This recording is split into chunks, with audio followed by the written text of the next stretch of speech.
Tu ne me chercherais pas si tu ne m'avais déjà trouvé.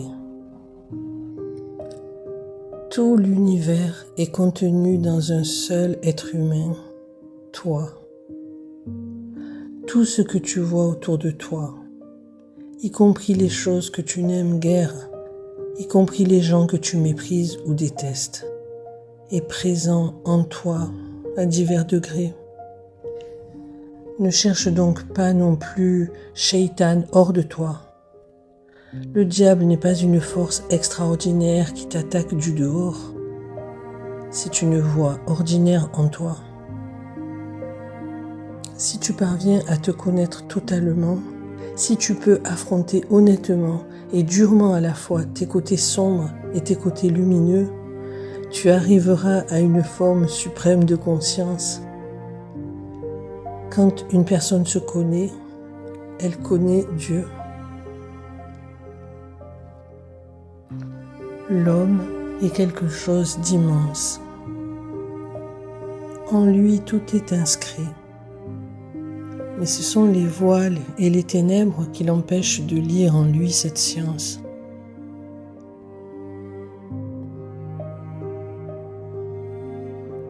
C'est le poète mystique et maître spirituel persan Rumi qui écrit cela. Cela recèle ce que cela recèle. Il contient ce qu'il contient. Tout y est. Dans cela, ce qui est là.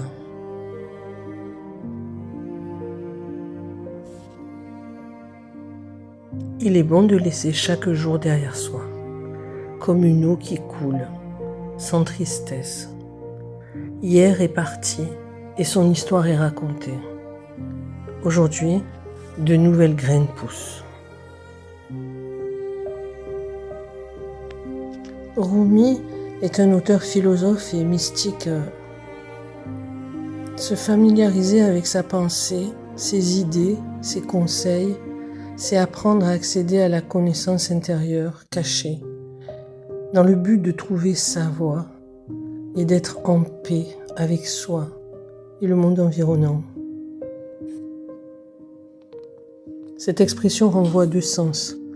Le premier introduit l'idée de l'existence d'une énigme, d'un mystère, d'un secret qu'il convient de découvrir sous la brume des mots. Ainsi, Rumi recommande d'aller au-delà des apparences et de se perdre dans les profondeurs des mots et des idées afin de déchiffrer leur sens dissimulé et profond.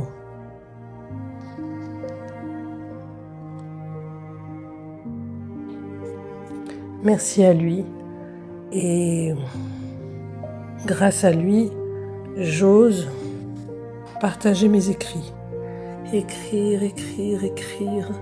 Écrire, c'est défendre la solitude où l'on se trouve. Invitation à écrire sur le manque.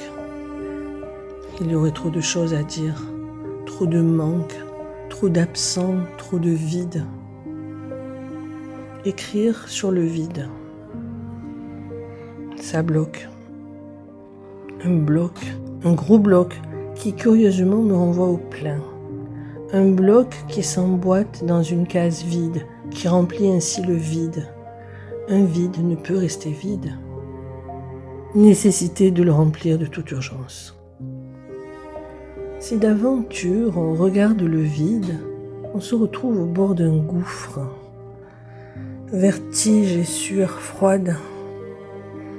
Et si on finit par trouver une stabilité devant ce vide, ce gouffre, on se retrouve dans un entre-deux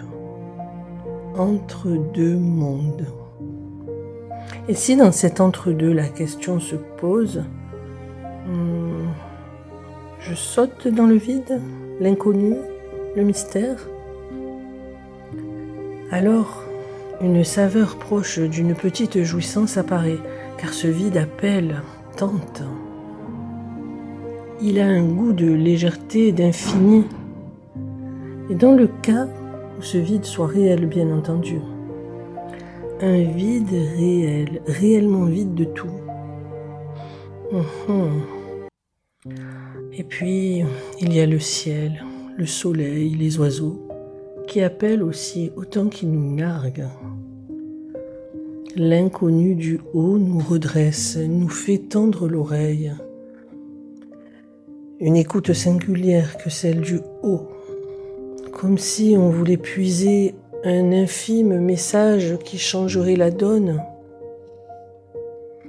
Quelle chance inouïe de côtoyer ce vide et le ciel en même temps.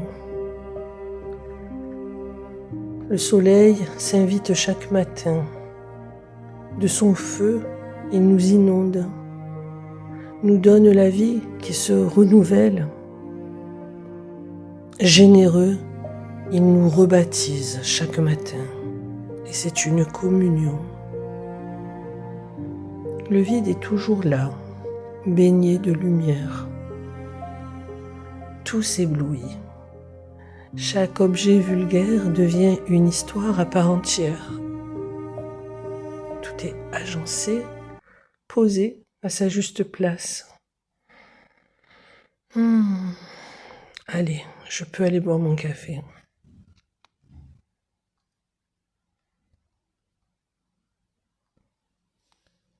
Merci pour votre écoute.